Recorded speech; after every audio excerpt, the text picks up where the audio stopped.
Assalamualaikum warahmatullahi wabarakatuh. Alhamdulillahirrabbilalamin. Melanjutkan materi kita pada mata kuliah teknik kendaraan, kita akan membahas terkait dengan dinamika untuk kendaraan berbelok. Gerakan berbelok merupakan hal yang paling kritis dari kendaraan, karena dengan berbelok bisa menyebabkan terjadinya ketidakstabilan pada kendaraan.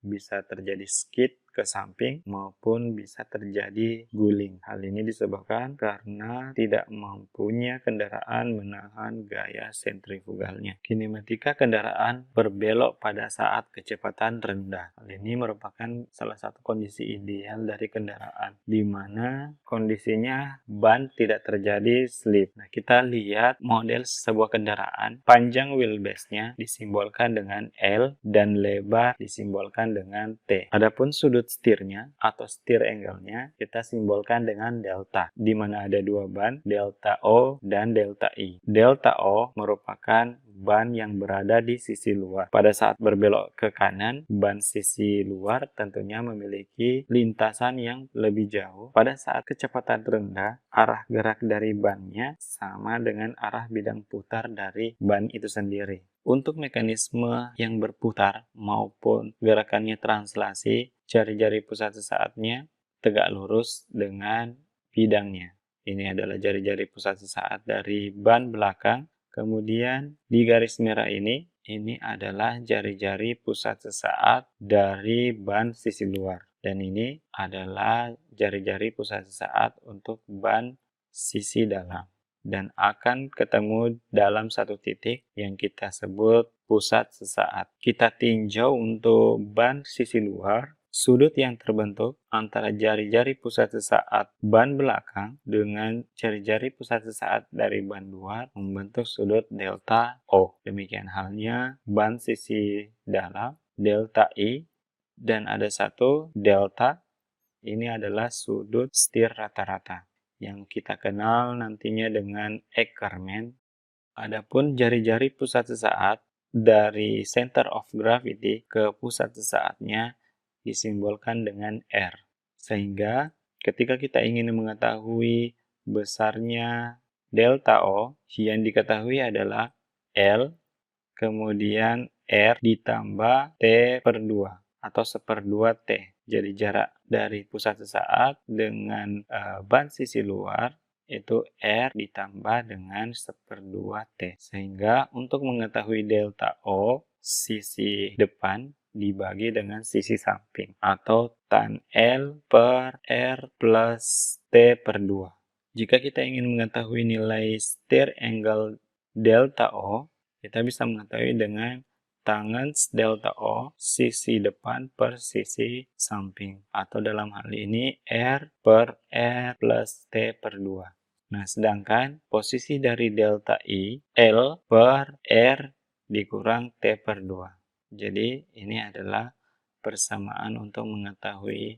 steer angle, baik itu ban sisi luar maupun ban sisi dalam. Sedangkan deltanya berada di sini, delta rata-rata atau yang kita sebut steer angle di bagian depan roda, persamaannya adalah delta sama dengan L per R. Bagaimana dengan ketika kendaraan berbelok pada kecepatan tinggi? Jika kendaraan berbelok pada kecepatan tinggi, maka akan berpengaruh sudut slip, sehingga perlu kita tinjau berapa besarnya slip angle-nya atau sudut slipnya. Persamaan yang digunakan adalah Fy sama dengan C alfa dikali alfa. Fy-nya adalah gaya lateral, dan C alfa-nya adalah cornering stiffness, dan alfa adalah slip angle. Untuk mengetahui bagaimana besarnya gaya dan juga sudut steer pada saat berbelok pada kecepatan tinggi, kita bisa memberikan ilustrasi pada sepeda, di mana besarnya gaya Fy atau gaya lateral posisinya di center of gravity. Nah, kita ingin mengetahui berapa besarnya delta Fy dengan menambahkan gaya lateral ban depan dengan ban lateral ban belakang. Persamaan equilibrium gaya bisa kita lihat bahwa sigma F sama dengan massa dikali percepatan. di mana percepatannya v²/r. Sedangkan gayanya sendiri merupakan resultan gaya dengan menjumlahkan antara gaya lateral ban depan dan gaya lateral ban belakang. Selanjutnya, kita menentukan momen equilibrium di mana tumpuannya kita letakkan di center of gravity-nya.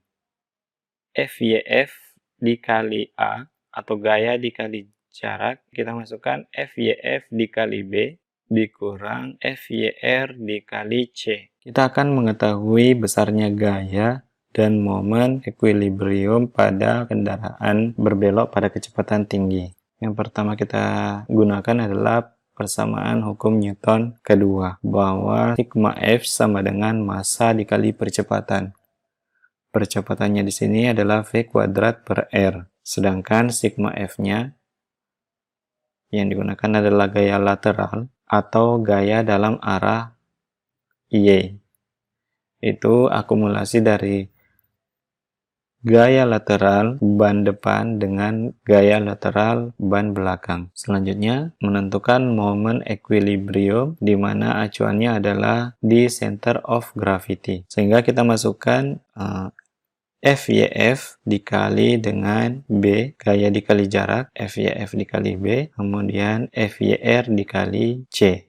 Di sini didapatkan FYF sama dengan FYR dikali C per B. Selanjutnya, nilai FYF disubstitusi masuk ke dalam persamaan equilibrium gaya. Masukkan ke sini, didapatkanlah FYR sama dengan M dikali B per L dikali V²/R. Setelah mengetahui besarnya gaya FYF dan FYR dari equilibrium gaya dan equilibrium moment, selanjutnya dengan menggunakan persamaan FY sama dengan C alfa dikali alfa, maka nilai sudut slipnya atau alfanya bisa diselesaikan.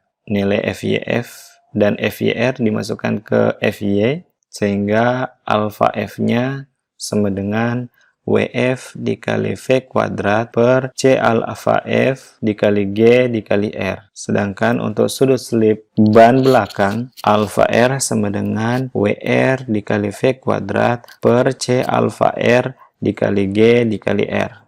Dari sini kita bisa menentukan besarnya delta atau sudut setir ketika kendaraan berbelok pada kecepatan tinggi. Berbeda tadi dengan kondisi ideal, deltanya sama dengan L per R. Ini kita tambahkan dengan sudut selip ban depan dan sudut selip bagian belakang. Jadi delta sama dengan 57,3 L per R plus alfa F dikurang alfa R. Di sini ada 57,3. Ini merupakan perubahan dari sudut menjadi radian.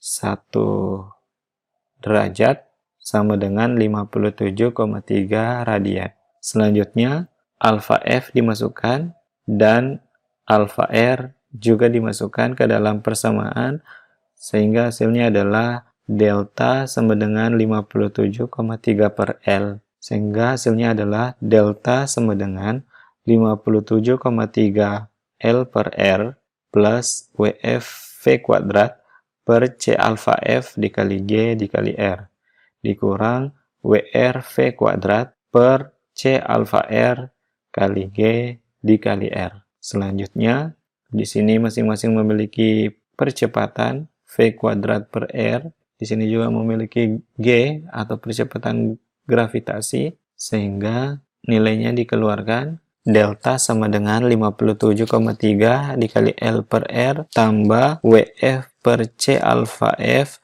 dikurang WR per C alfa R dikali V² per G dikali R.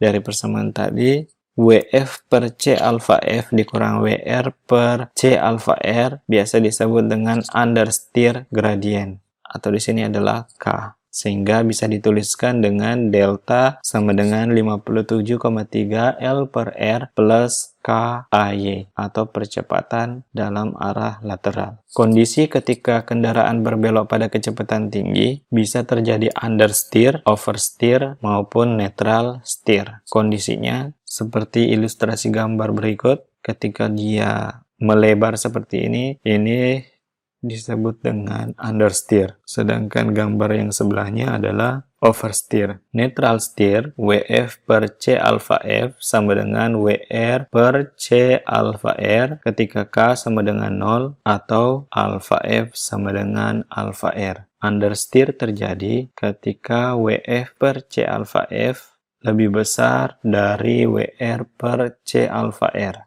Demikian pula ketika terjadi oversteer, WF per C alpha F lebih kecil dari WR per C alpha R. WF per C alpha F lebih kecil dari WR per C alpha R. Itu saja mungkin untuk pertemuan kita kali ini. Demikian, saya akhiri. Assalamualaikum warahmatullahi wabarakatuh.